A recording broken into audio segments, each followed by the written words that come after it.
Sukhihotu, and a warm welcome and welcome to the Buddhist Mahavira's Facebook page. We are going live this evening here from the Buddhist Mahavira's Dhammadana series, and we are still here within the Vesak week. That's why you notice the Buddhist flag behind me. We are still in the Vesak celebratory mood, and in part of the Vesak celebrations, we normally bring on some very distinguished speakers, and we are very glad to tell you that this evening we have a very scholarly and eagerly awaited speaker. He has been with us, I think, a couple of times last year during the pandemic on our Dhammadana series, and it's a good friend of the Buddhist Mahavira's online Dhammadana series. And now I would like to invite Dr. Sunil Kariyakarawana to join us in the studio. Good afternoon, Dr. Sunil. Good afternoon, Leslie. I noticed there is some internet delay from, I don't know whether it's on your end or my end, but all the same, I think we'll proceed with the program. Yeah. Since we can hear you well enough. Okay. Yeah. Can you hear me? Yeah, we can hear you. But brilliant. I think London there's a bit of rain. Yeah. Right. So hopefully things will be better during the show, with the rest of the evening. Let me quickly read Doctor's profile for those of you who are not very familiar with Dr. Sunil. Now, Dr. Sunil was born in Sri Lanka. He entered the University of Kelaniya near Colombo and obtained his BA honours degrees with a first-class honours in linguistics, literature, and philosophy in 1983. In 1985, he won the Commonwealth Postgraduate Scholarship offered by the Commonwealth Association of Canada, and he completed his master's in theoretical linguistics at the University of Ottawa. In 1987, he was offered a teaching assistantship by the Cornell University in New York, and then obtained his PhD in theoretical linguistics and cognitive studies in 1992. In the same year, he was offered a senior lecturer position by the University of Kelaniya, Sri Lanka, and worked there till April 2000. Then in April 2000, he won 2 international postdoctoral fellowships. One to take up research in child language acquisition by the Rikyo University of Tokyo, Japan, and the other one by the Association of Commonwealth Universities in UK to take up research in clinical linguistics at the University College London. Having completed both research projects in 2002, Dr. Sunil joined the Department of Language and Communication Science, City University of London, teaching clinical linguistics to BSc students. In the same year, he migrated to the UK under the Highly Skilled Migrant Program. Throughout his academic career, he has spent time studying and practicing Buddhist meditation, and Dr. Sunil has been offering meditation to professionals in the government departments in the UK, including NHS and the Home Office. At the Saddhatissa International Centre for Buddhist Studies at Kingsbury, affiliated to the Buddhist and Pali University of Sri Lanka, he taught a diploma course in Buddhism, and in London Buddhist temples and in other faith centres, he had been lecturing and teaching techniques of meditation and mindfulness to help the UK community in their mental health and general well-being. Dr. Sunil is also currently the Buddhist advisor at the St. Michael's College, Cardiff University, and the director of the Kalya Mitra Buddhist Chaplaincy Support Group. Dr. Sunil has been the first Buddhist chaplain to Her Majesty's British Armed Forces for the past 12 years. Now that's quite a feat, and has been working for the Ministry of Defence, providing spiritual and pastoral care to Buddhist personnel across the 3 units of the British Armed Forces and their families and dependents.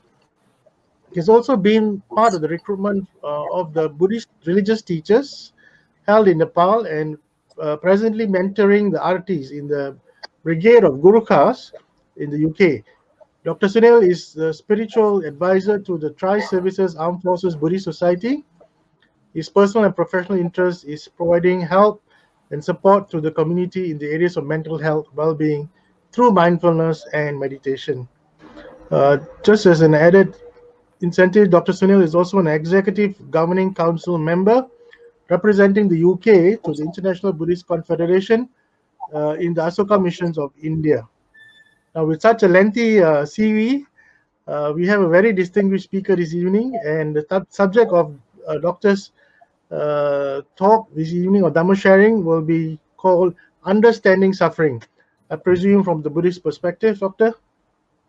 So may I like to invite you to start this evening's Dhamma sharing entitled Understanding Suffering.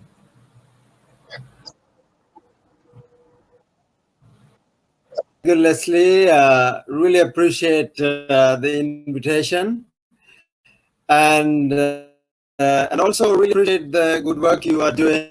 I have been actually listening to most of your speakers throughout the year, and I think you have got really high quality speakers speaking on various topics on Buddhism and related areas. So, as you mentioned, this is the Vesak week still, and we are actually celebrating the realization of the Buddha. What did the Buddha realize under the Bo tree 2,600 years ago? It was this mainly, he said, four noble truths. The entire Buddhist teaching can be actually summed up and included in the Four Noble Truths. So it's just like the elephant footprint can take in all the footprints of all animals in the jungle. So the same way, the Four Noble Truths can actually does include the entire Buddhist teaching. So today you wanted me to actually speak on suffering.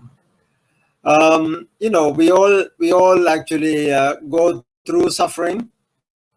We are a suffering humanity. Last 18 months to 2 years now, we have been really suffering a lot through a pandemic and losing a lot of our relatives and loved ones. So we actually immediately seem to think that we do understand suffering.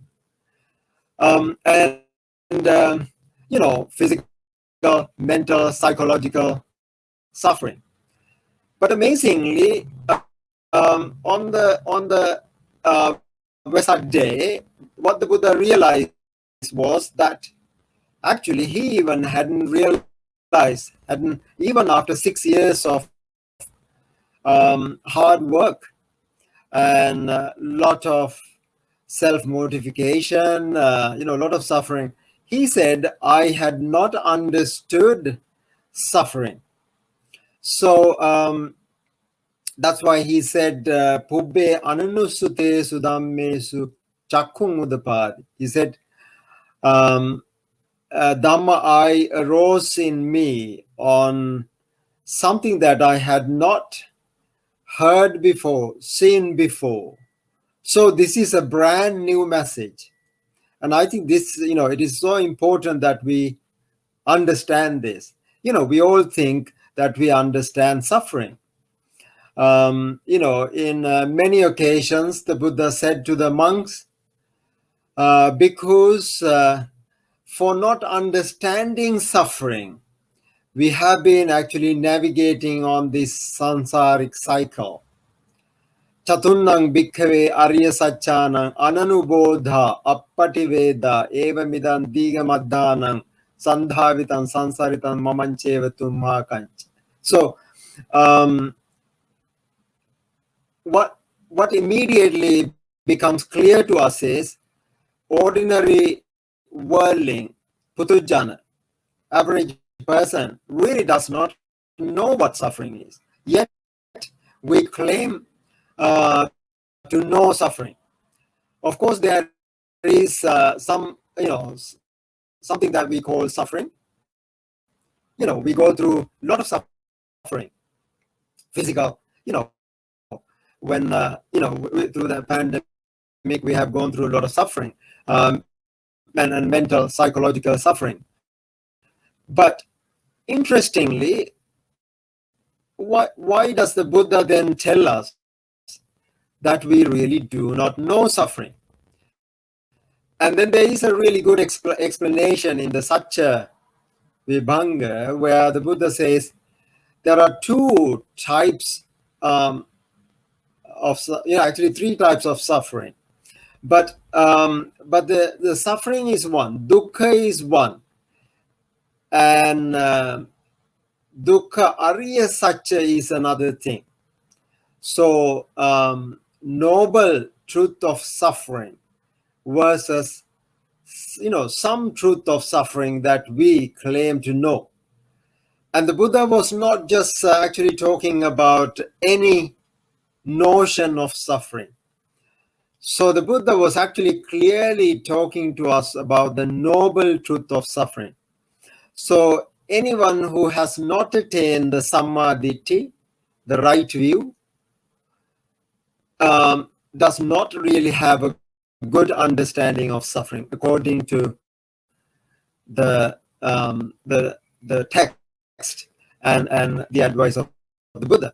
So now let's actually this afternoon ask ourselves the question, what is it that we know when it comes to suffering?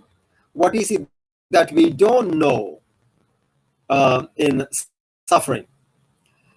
So the suffering has been actually, and there's a little background to this. Venerable Jnana Ponika, a veteran monk, who writes the vision of Dhamma, and he says, to be free from suffering, this wish of all beings is also the origin of religion. So what he basically says is, if there is no suffering in the world, there is no need of religion at all. We follow a religion because there is suffering. So there is suffering is therefore a true statement for us. So but the question is, as I said, what sort of suffering are we talking about? In Buddhism, there are kind of three levels of suffering. What we call dukkha, which is kind of ordinary type of suffering. Viparinama dukkha, the suffering that arises due to change. And these two, we seem to actually know these two, but still the Buddha says, if you do not know the third level of suffering, which is the sankhara dukkha, the suffering of conditioned formation, even our knowledge of the dukkha, the ordinary suffering, and viparinama dukkha, the suffering that arises due to change, is also not complete. So, what is it? What exactly is this sankhara dukkha? That's actually a very big statement. The Buddha says, yankinchi dukkhang sambhoti, sabbang sankhara paccaya. Whatever suffering that we experience is due to the sankharas, the conditioned formations. Now, this is actually a mouthful, a very big word here, sankhara. Again, which really requires 6 months Buddhism course to really unfold what sankhara really is. But basically in the first sermon that the Buddha delivered, he said, Jatipi dukkha, the birth is suffering; Jarapi dukkha, the decay is suffering; Vyadipi dukkha, the disease is suffering that we already know. Maranampi dukkha, the passing away, the death is suffering, and he goes on. What one desires, not getting what one desires is suffering. Getting what one does not desire is also suffering. And finally, he says, Sankittena panchupadana kanda dukkha. So in brief, in short, all 5 clinging aggregates are suffering. Now, this actually is the key. If you don't know, if you don't understand, or if you have an erroneous understanding of this, you would not have a clue as to what the Buddha is talking about. We can actually, we could claim that we know that, but if you already know it, we are on the Eightfold Noble Path. We are in the Aryan territory. So, one who attains Sammaditi is already an Aryan.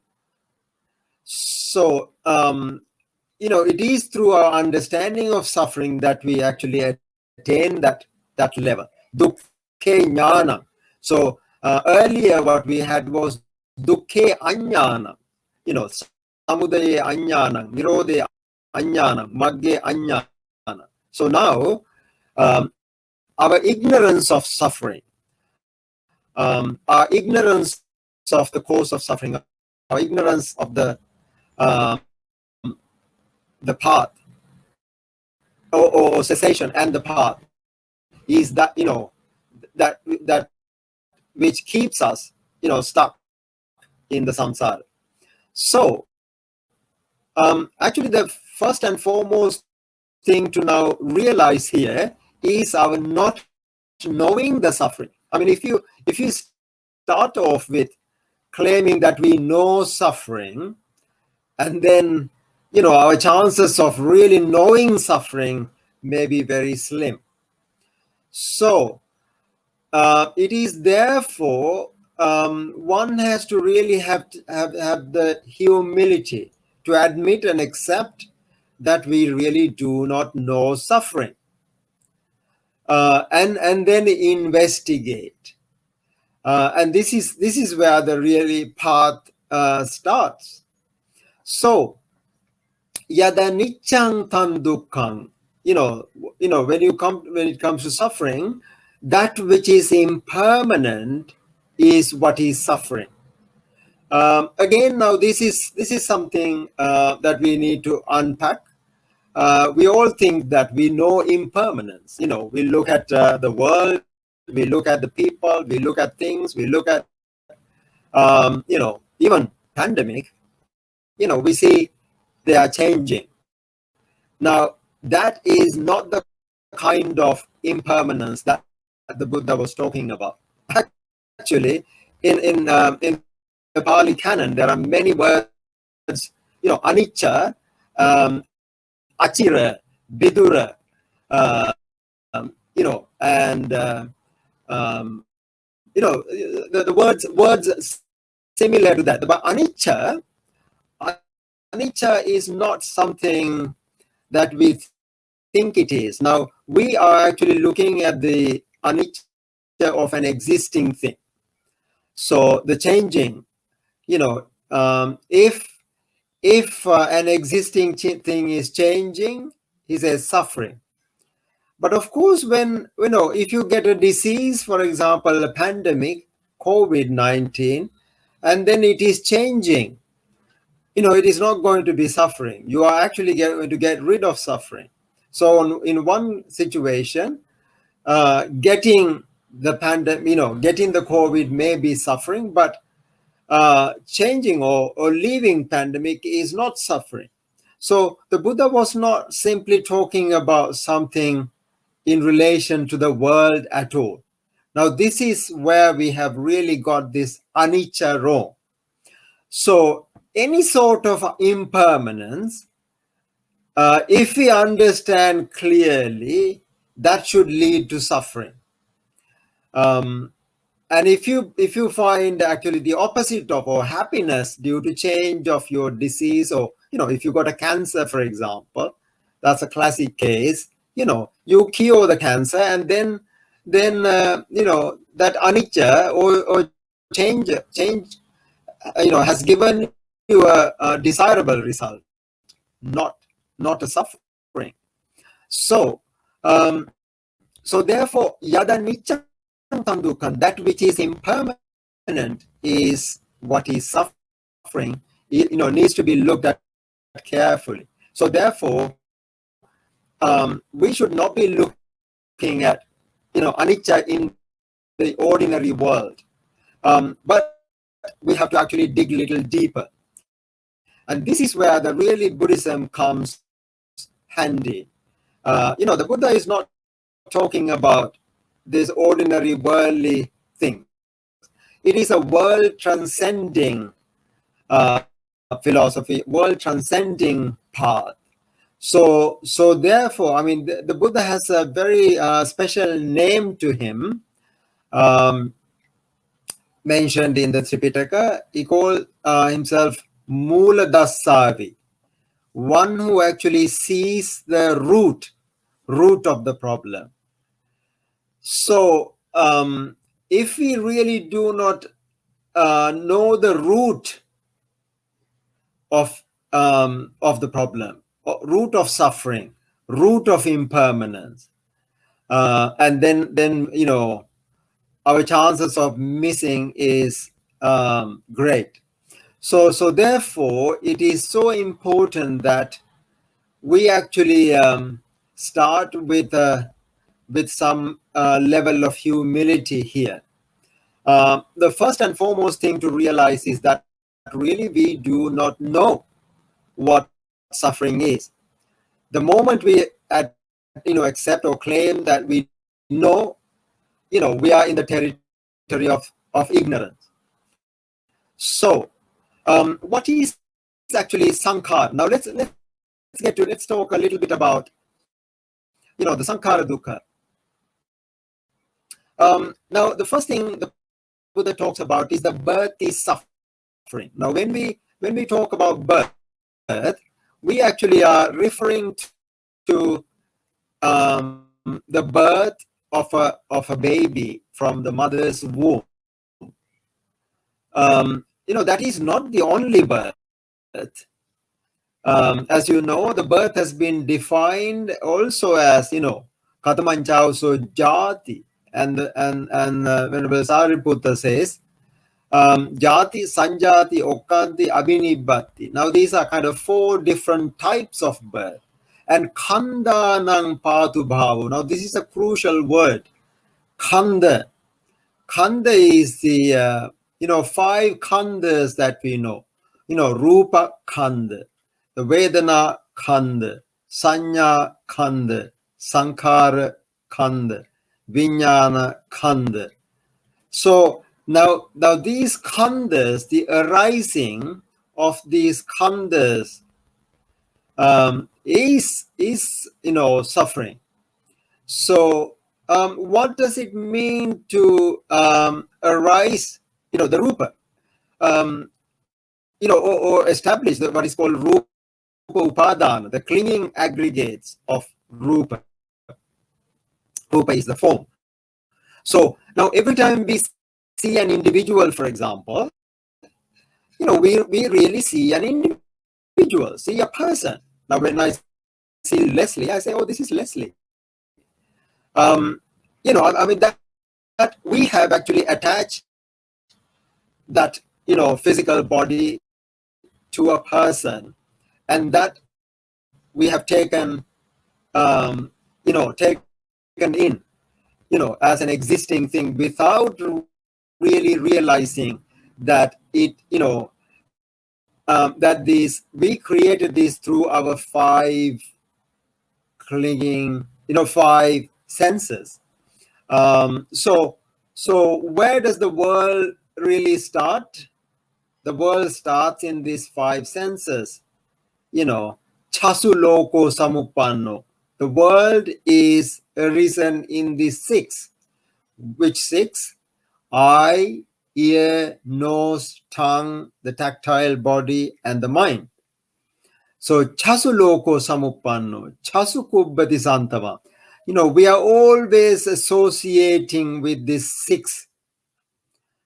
Channameva upadaya, whatever input data that is granted to us through these 6, chasuloko vihanyati.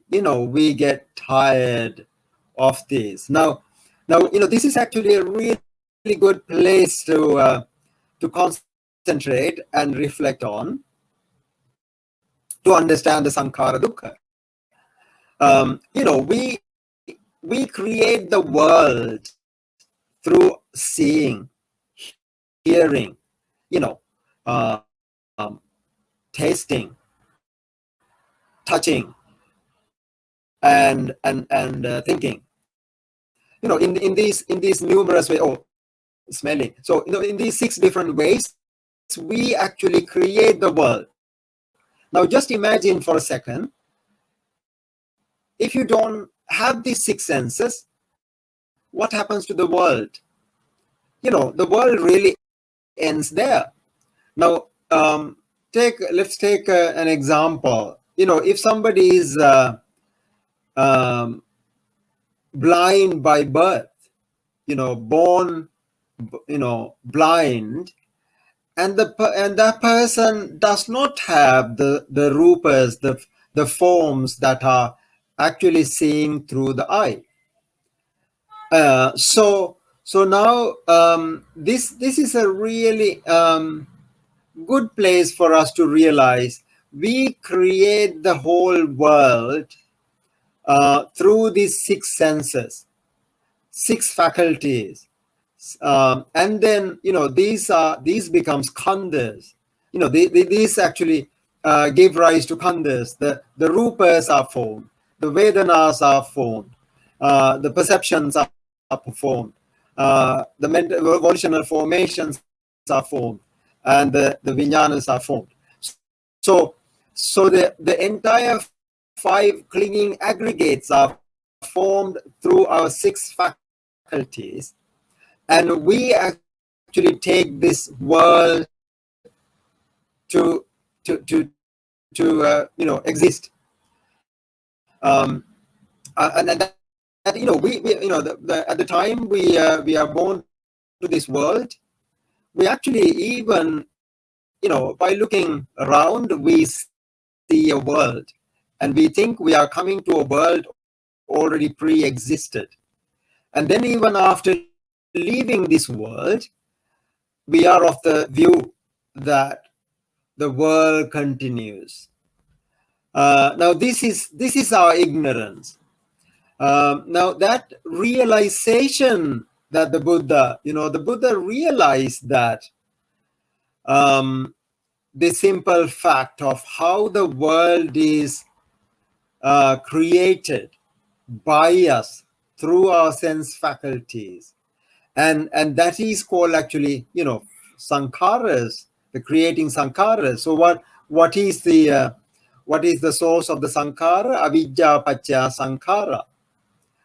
All the sankharas are due to our avidya, our not knowing, our ignorance. So to actually to summarize, now what we said was actually, the world believes, world thinks, world claims that we know suffering, and the Buddha actually quite contrary to that.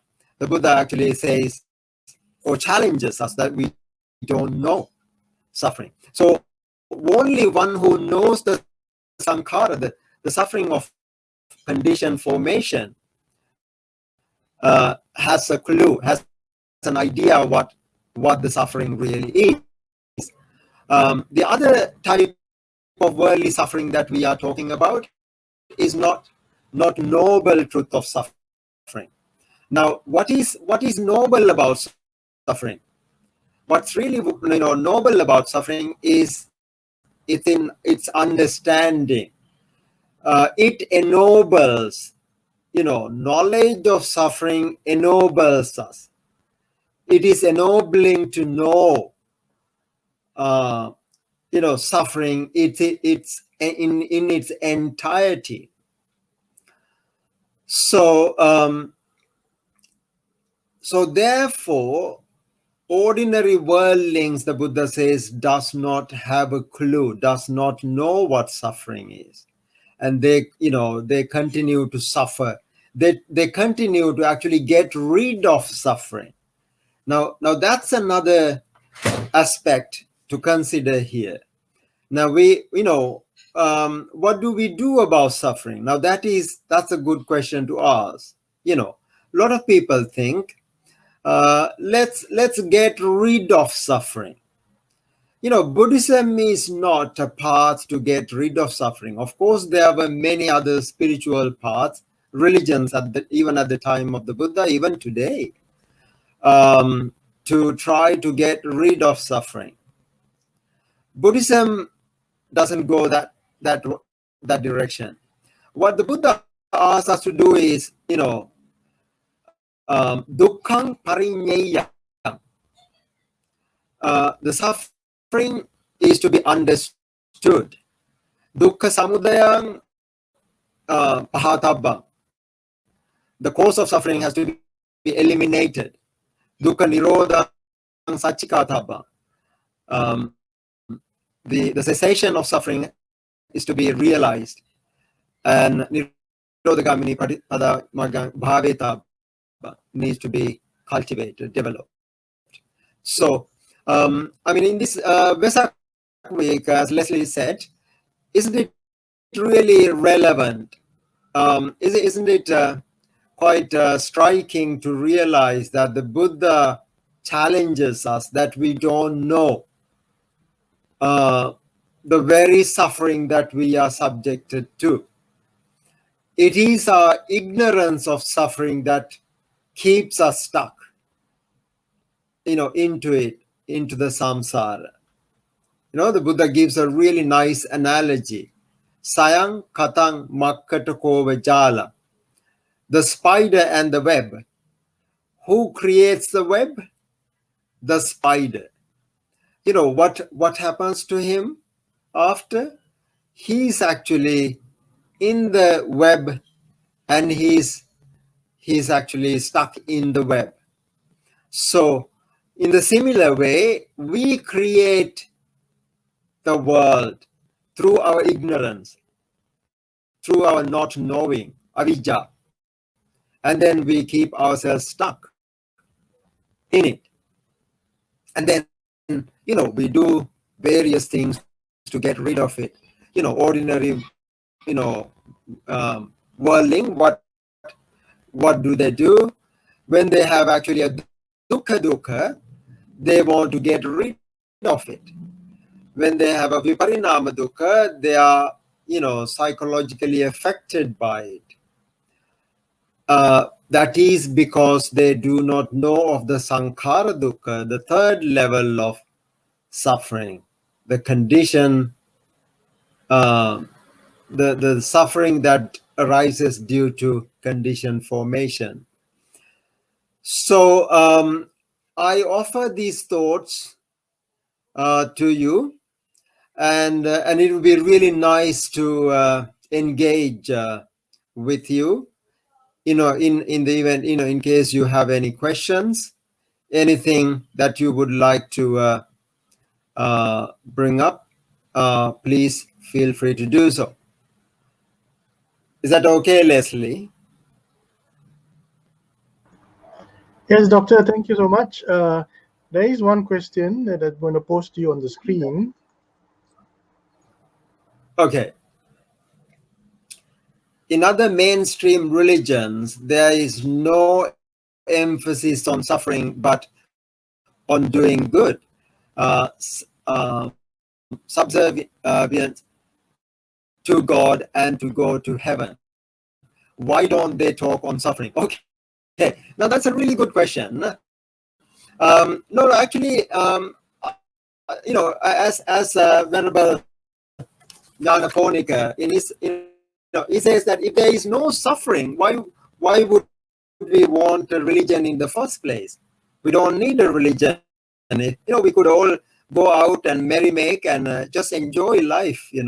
Why do we have to follow some set of rules and to even believe in a creator or something? Because that is because there is a concept of sin. we may use actually different words to it, either sin, suffering, or unsatisfactoriness. No. So, but every religion acknowledges, accepts that there is suffering. That is why they follow a religion, and those who do not follow a religion, atheists or agnostics, different types of people who do not believe, still believe that there is suffering, because there is no issue. But because as the Buddha said, now forget about the birth.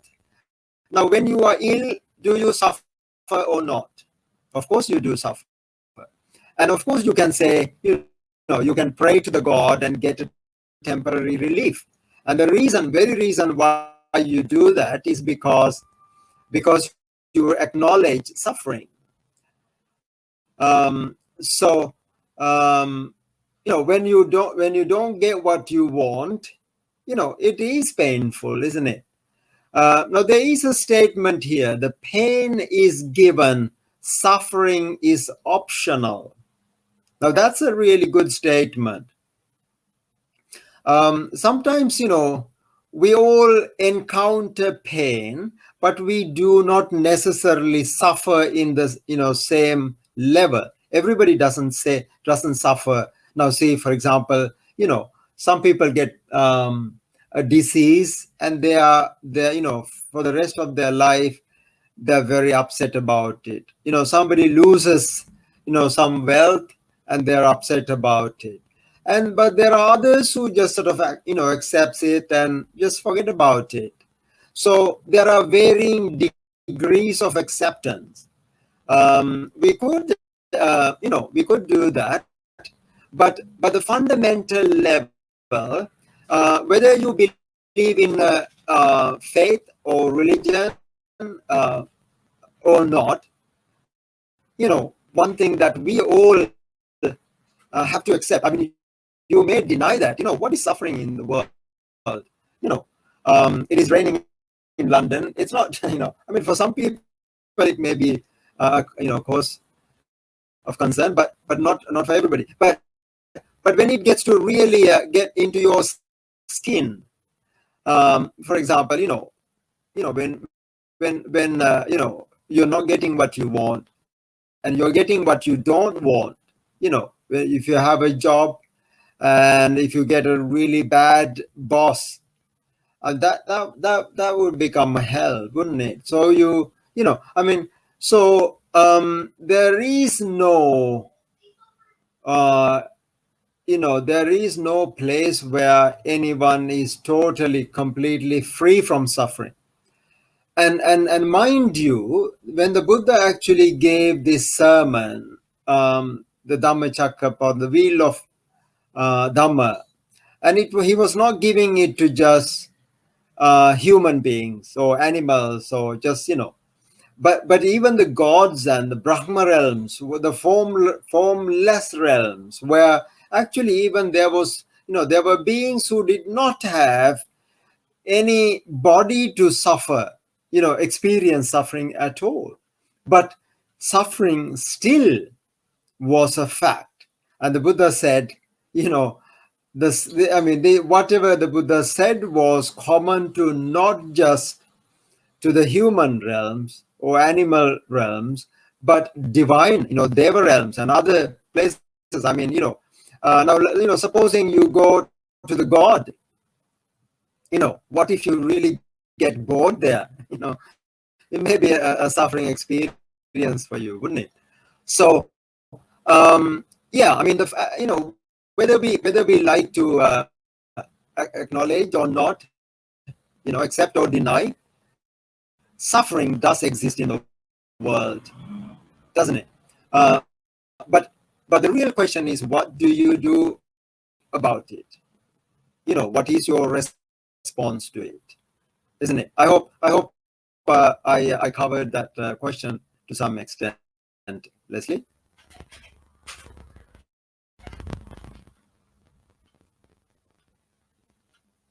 how do we promote anicca, change, and the pain in change in the workplace to make it less painful or depressing? Okay, how do we promote anicca? Well, the anicca, as I said, is not necessarily this sort of change, but change can be, I mean, in the world you can see the change. In the morning the sun rises, and in the evening the sun sets. And there are good days and bad days. There are good people, bad people. But so the change is not necessarily a bad thing. When we accept the change, when we are ready to accept the change, there is in the world, there is some relief in accepting change, in admitting change. Of course, there may be now you can see, there are some people who really are not ready to change no matter what, and their suffering is heavy, and it may be very difficult. Now, look at the world today. I mean, it wasn't the world that we knew about 18 months ago. But a lot of people actually hate this change. Um, but there are some others who actually positively take it and say, look, this is the way it is. Let's actually go with the flow, accept. And by accepting the change, of course, one can have some temporary relief. It's not no bad thing at all. But actually, this is not what the Buddha was talking about. The Buddha was not talking about something in the world that is changing, but changing is the fact of the world, and the something appears as something appears to us, not knowing of change.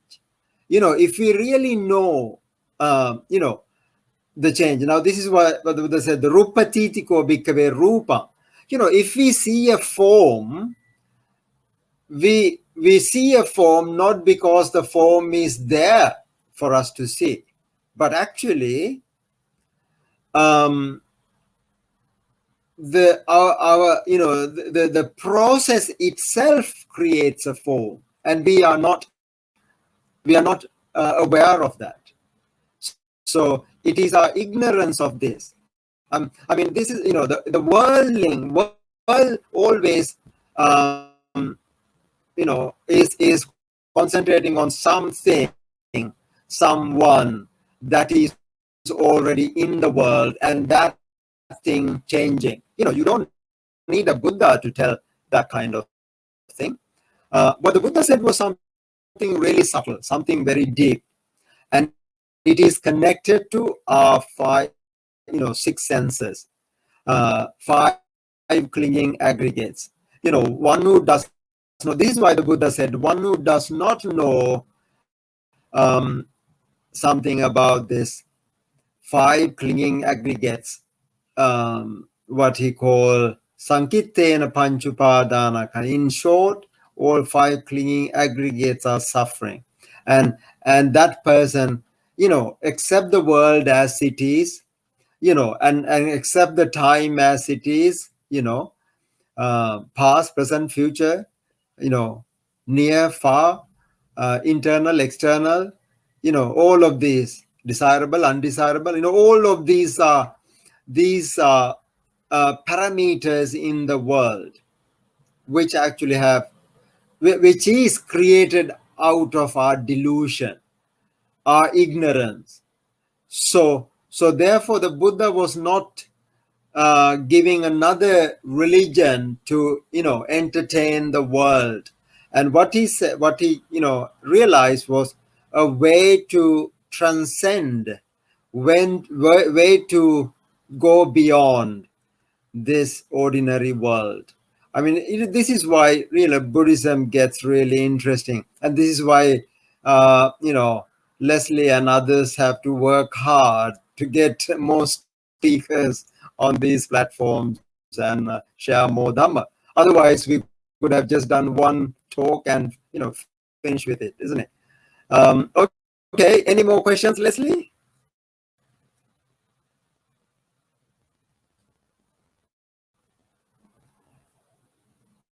Ordinary men only see things on the surface, but the enlightened ones see things as they truly are. Do you agree, and why? Excellent. Now, that's a really good good point, David. David says the ordinary people see things as they want to see, not as they truly are. That is actually what the Buddha calls yatha bhuta jnana darshan. Yatha bhuta is actually how these things came into being. It is through our delusion, our illusion. Now, if I have colored glass here, I will see the world completely differently. Yeah. If I have there are different specs that people wear to see different things. So the same way, it is our not knowing of how the world comes into being that we get stuck, and we trust our eye, ear, nose, tongue, the tactile body, and the mind, and then we go by those, and this is where the real problem is. So I do agree with you.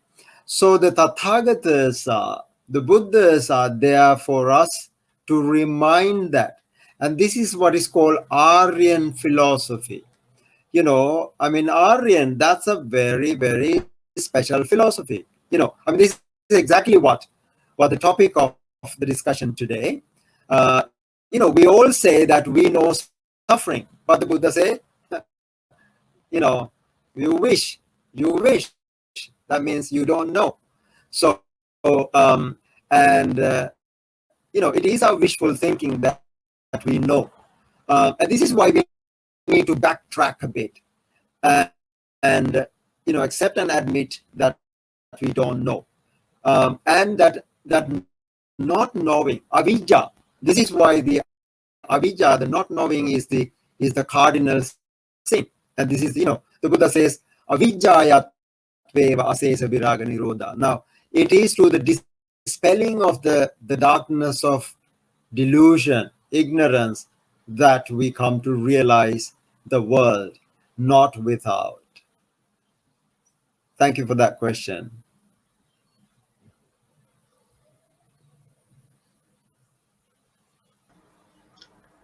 Thank you, Doctor. That was excellent sharing, and I hope Brother David and those who asked the questions earlier were satisfied with the replies by Dr. Sunil. Before we end, we have almost come to almost an hour this evening at our Dhammadana series. But before we end, let me just remind our listeners, this Sunday we have another illustrious speaker. He is a Bhante Professor Indasara Thera, a very experienced professor from Sri Lanka, who will be talking on the Baddekaratta Sutta, and basically is how to live in the present and forgetting the past and don't expect on what's happening in the future. So he'll be talking on the Baddekaratta Sutta. And next Friday we have another professor, Professor Sumanapala from Sri Lanka, who will be talking on the mission and vision of Buddhism. And then next Sunday we have Bhante from America, Bhante Chandima, who will be talking on the 5 thinking patterns of how to overcome anger. So these are some of the talks that have been lined up for the next couple of days or till next week. And before we end, let me take this opportunity to thank our guest this evening, Dr. Sunil Kariyakarawana. I always try to get your name right, Doctor. It's quite a mouthful. So before we end, let me take this opportunity on behalf of the monks and the computer management of the Buddhist Mahavira for you to take your time off this Friday from your busy schedule. I know you're a very busy person in the UK, and to also our sponsors this evening for sponsoring this Dhamma sharing, and to all the viewers who are following with us this evening. Thank you so much, and looking forward to seeing you in the coming talks. And before we end, let's have a pleasant evening and Sukhi ho to one and all.